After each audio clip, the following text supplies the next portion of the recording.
हरे कृष्णा. प्रेक्षक हो, आपले गीता जीवनीमध्ये स्वागत आहे. भगवद्गीता जशी आहे तशी, अध्याय 5वा, श्लोक क्रमांक 16. ज्ञानेन तु तदज्ञानम् येषां नाशितमात्मनः तेषाम् आदित्यवज्ञानं प्रकाशयति तत्परम्. भाषांतर. परंतु जेव्हा अज्ञानाचा नाश करणाऱ्या ज्ञानाने जीव प्रबुद्ध होतो, तेव्हा ज्याप्रमाणे सूर्य दिवसा सर्व वस्तूंना प्रकाशित करतो, त्याप्रमाणे त्याचे ज्ञान सर्व गोष्टी प्रकट करते. तर प्रेक्षक हो, आपण आत्तापर्यंत पाहिलं की आपण म्हणजे जीवात्मा, तसेच प्रकृतीचे 3 गुण आणि तिसरे म्हणजे भगवंत म्हणजेच परमात्मा, हे सर्वच करता आहेत. कारण आपण इच्छा करतो, परमात्मा त्या इच्छेला आपल्या भूतकाळातील कर्मांच्या आधारावर प्रिय पित्याप्रमाणे मान्यता देतात आणि प्रकृती परमात्म्याच्या आदेशानुसार आपली ती इच्छा पूर्ण करते. प्रेक्षक हो, आपण मागील भागात पाहिलं की मनुष्याच्या अज्ञानामुळे, त्याच्या स्वातंत्र्याचा गैरवापर करण्याच्या इच्छेमुळे त्याचं ज्ञान आच्छादित होतं. या अज्ञानाला आपण कसं दूर करू शकतो, याचं उत्तरादाखल भगवंत येथे सांगतात की त्या अज्ञानाला दिव्य ज्ञानाद्वारे नष्ट करता येते. उदाहरणार्थ, कधी कधी रात्री वीज पुरवठा खंडित होतो तेव्हा सर्वत्र पूर्ण अंधकार पसरतो, किंवा अमावस्येची रात्र असेल तर सर्वत्र काळाकुट्ट अंधार असतो. अशा अंधारामध्ये आपण आपला हातही बघू शकत नाही. पण जेव्हा सूर्योदय होतो तेव्हा 10 दिशा प्रकाशमान होतात आणि आपण सर्व काही स्पष्टपणे बघू शकतो. त्याचप्रमाणे ज्ञानाचा प्रकाश अविद्यारूपी किंवा अज्ञानरूपी अंधकाराचा नाश करतो. मग येथे हा प्रश्न समोर येतो की ज्ञान म्हणजे काय? तर प्रेक्षक हो, ज्ञान ही वेगवेगळं आहे. आध्यात्मिक ज्ञानही आहे की ज्यामध्ये मायावादी ज्ञान, निराकारवादी ज्ञान, तसेच साकारवादी ज्ञानही आहे, आणि भौतिक ज्ञानही आहे. उदाहरणार्थ, ज्याप्रमाणे 24 कॅरेट सोनं हे शुद्ध सोनं मानलं जातं, परंतु बाजारामध्ये 22 कॅरेटही सोनं उपलब्ध असतं, कधी कधी 20 कॅरेटही असतं, किंवा 18 कॅरेटही असू शकतं, इत्यादी. जसे याच श्लोकामध्ये प्रभुपादजी मायावादाचं खंडन करीत आहेत. मायावादाच्या तत्त्वज्ञानामध्ये कृपेचे तत्व नसते. त्यांच्या म्हणण्यानुसार सर्व शास्त्रांचं पठण करा आणि स्वतःच भगवंत बना असं असतं.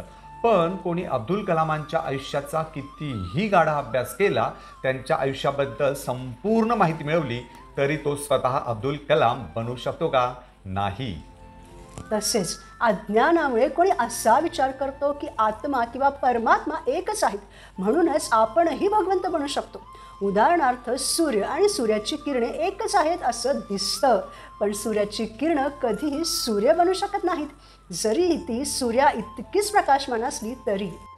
म्हणून अशा लोकांना असं विचारावंसं वाटतं की जर मनुष्य किंवा जीव भगवंत बनू शकतो, तर मग तो अज्ञानाने मोहग्रस्त कसा काय होतो? मग तर अज्ञान किंवा सैतान भगवंतांपेक्षाही श्रेष्ठ असले पाहिजे, कारण भगवंत तर कधीच मोहग्रस्त होत नाहीत. मग जीवात्मा मोहग्रस्त का होतो?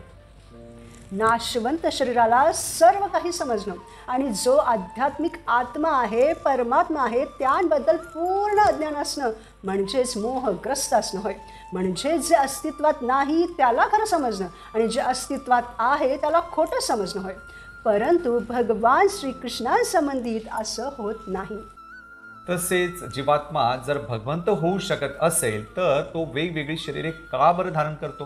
पण भगवान श्रीकृष्ण किंवा त्यांचे जे काही अवतार आहेत, जसे की श्रीराम अवतार, नरसिंह अवतार, वामन अवतार इत्यादी, त्यांचं शरीर आणि आत्मा वेगवेगळे नाहीतच. आपण किती जन्मांपासून या भौतिक जगात भटकत आहोत आपल्यालाच माहीत नाही. पण आपण या जगात कसं पडलो, कसं फसलो, कसं अडकलो हे बघण्यापेक्षा यातून बाहेर कसं पडायचं याचं ज्ञान आपण घेतलं पाहिजे, हो की नाही? नाहीतर भौतिक जगातील हे ज्ञान आपल्याला या भौतिक जगाच्या बाहेर घेऊन जाऊच शकत नाही. उदाहरणार्थ, मुंबईमध्ये लोकल ट्रेन्स असतात. पहिलं स्टेशन चर्चगेट असेल आणि शेवटचं स्टेशन जर विरार असेल, तर ती ट्रेन आपल्याला विरारच्या पुढे घेऊन जाऊ शकत नाही. त्याचप्रमाणे या भौतिक जगाच्या बाहेर पडायचं असेल तर त्यासाठी भौतिक नाही तर आध्यात्मिक ज्ञानाची आवश्यकता असते, आणि ते दिव्य आध्यात्मिक ज्ञान आपल्याला भगवद्गीतेतून मिळतं. परंतु आता आपण मायेनं आच्छादित आहोत, अज्ञानात आहोत. जेव्हा आपण कृष्ण भावनाभावित होऊ, जेव्हा श्रीकृष्ण आपल्या आयुष्यामध्ये सूर्यासमान प्रकट होतील, भक्तीद्वारे प्रकट होतील तेव्हा सर्व अज्ञान दूर होतं, नष्ट होतं. कृष्ण सूर्य सम माया हय अंधकार, जहा कृष्ण तहा नाही माया राधिकार.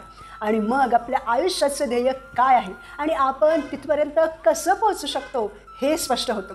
याचा अर्थ परिपूर्ण ज्ञानाची प्राप्ती मनुष्य जेव्हा श्रीकृष्णांना शरण जातो तेव्हाच होते.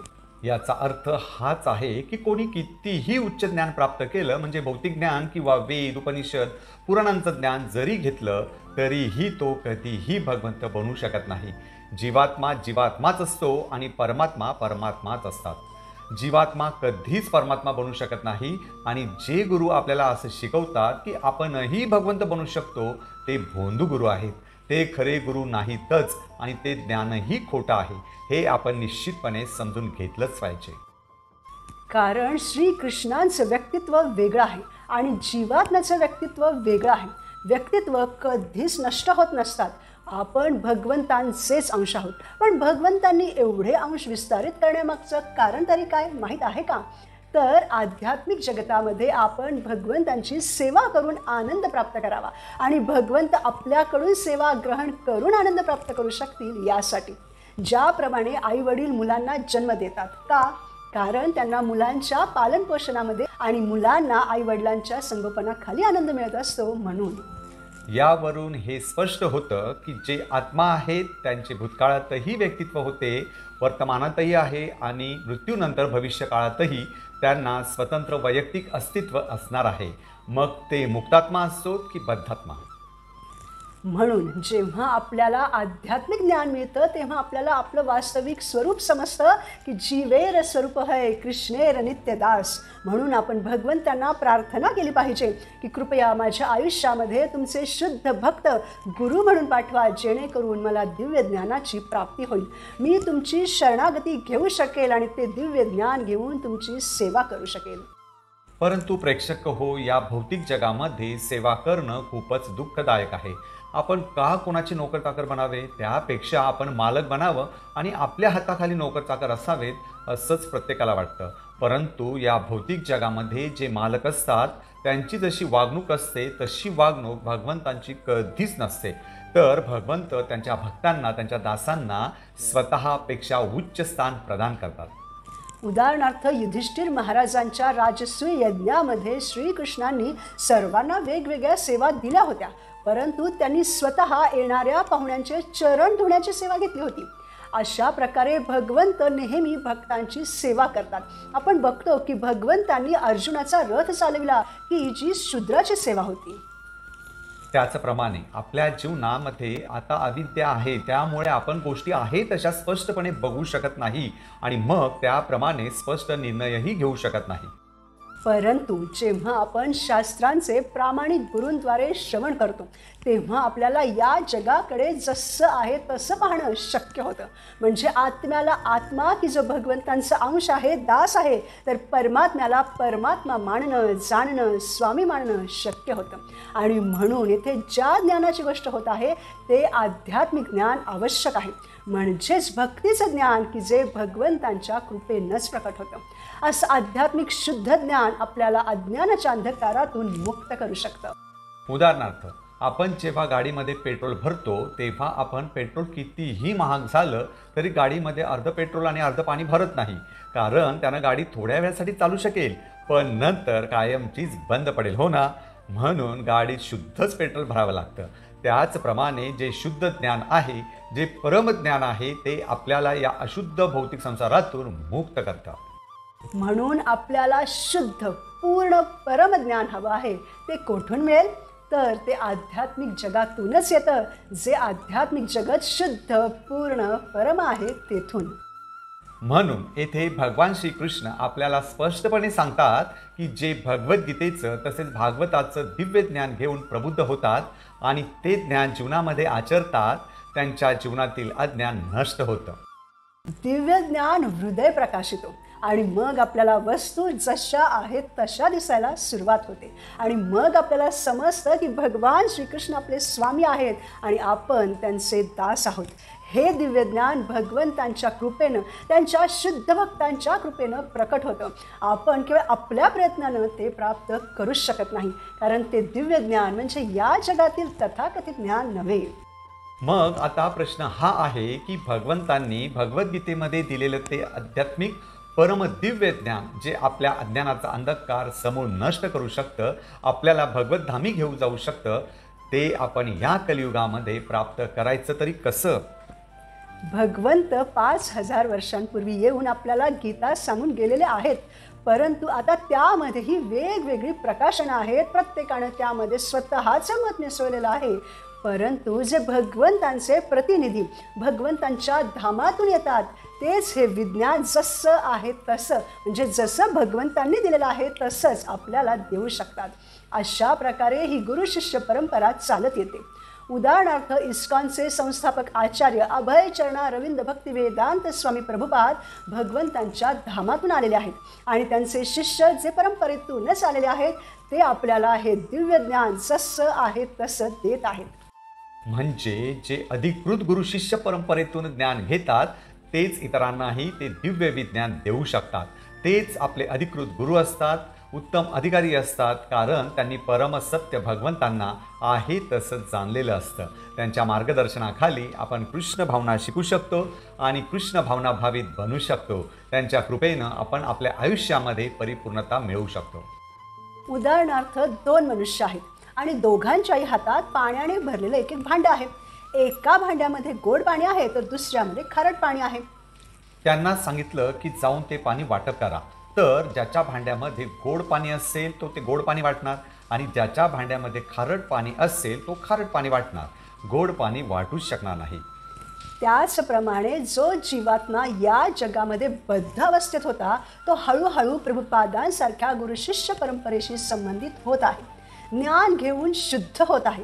तो जेव्हा ते ज्ञान स्वीकारून आचरणात आणून दुसऱ्यांना देतो तेव्हा तेही शुद्धच असतं. भांड्यामध्ये जर कोणी गोड पाणी टाकलं परंतु अगोदरच त्यामध्ये खारट पाणी होतं तर ती भेसळ होते. म्हणून आपणही शुद्ध, अधिकृत, प्रमाणित गुरु शिष्य परंपरेतून आलेल्या गुरूंकडूनच दिव्य ज्ञान स्वीकारून शुद्ध झालं पाहिजे आणि हे ज्ञान भेसळ न करता दुसऱ्यांपर्यंत पोहोचवलं पाहिजे. तेव्हा कुठे हे ज्ञान आपल्याला पूर्ण फायदा देतं. परंतु प्रेक्षक हो, जो भगवान श्रीकृष्णांना विसरलेला आहे तो निश्चितच भ्रमित झालेला असतो. त्यामुळे त्याला हे दिव्य ज्ञान मिळूच शकत नाही. परंतु भक्त जीवात्मा कोण आहे, प्रकृती काय आहे, परमात्मा कोण आहेत, काय आहेत, हे सर्व काही जाणतो, म्हणून तो भ्रमित होत नाही. तसेच आत्मा आणि परमात्मामधला जो फरक आहे तोही भक्ताला माहीत असतो की आत्मा हा एक अणुप्रमाणे समुद्राच्या पाण्याचा एक थेंब आहे, तर परमात्मा ही विभू आहेत, विशाल समुद्र आहेत. आणि आपला परमात्म्याशी काय संबंध आहे तेही भक्ताला माहीत असतं की भगवंत स्वामी आहेत तर आपण त्यांचे नित्य दास आहोत. म्हणून आपण अशा भक्तांकडून कृष्ण भावना भावित गुरूंकडून कृष्ण भावना स्वीकारली पाहिजे, जे निश्चितपणे सर्व अज्ञान दूर करतात. असे जे भगवान श्रीकृष्णांचे प्रतिनिधी असतात ते स्वतःला कधीच भगवंत समजत नाहीत. उदाहरणार्थ भगवंत स्वतः जेव्हा भक्ताच्या रूपामध्ये चैतन्य महाप्रभू बनून भगवंतांची भक्ती कशी करायची हे स्वतःच्या आचरणातून जगाला शिकवण्यासाठी आले होते, तेव्हा त्यांना जर कोणी बोलले की तुम्ही भगवंत आहात तर ते तत्काळ त्यांचे कान बंद करून घेत असत. हे उदाहरण प्रस्तुत करते की गुरु कधीही स्वतःला भगवंत मानत नाहीत, तसा प्रचारही करत नाहीत, तर स्वतःला भगवंतांचे दास मानतात. आणि म्हणूनच शिष्यांसाठी असे गुरु भगवंतांइतकेच सन्माननीय असतात, कारण त्यांना भगवंतांबद्दल ज्ञान असतं. म्हणून प्रेक्षक हो, जीवनात आनंदी राहण्यासाठी आपण प्रामाणिक आध्यात्मिक गुरूंचा शोध घेतला पाहिजे आणि त्यांच्या मार्गदर्शनाखाली कृष्ण भावनेचं ज्ञान जाणून घेतलं पाहिजे. पुढील भागात आपण भगवद्गीतेच्या 5व्या अध्यायातील पुढील श्लोकांवर मनन करू. कृष्ण भावनेचं ज्ञान घेऊन प्रबुद्ध होऊयात आणि अज्ञानाचा नाश करून आध्यात्मिक जीवनामध्ये वैयक्तिक स्वातंत्र्य आणि स्वतःचं वास्तविक स्वरूप जाणून भगवत भक्त बनूयात. धन्यवाद. हरे कृष्णा.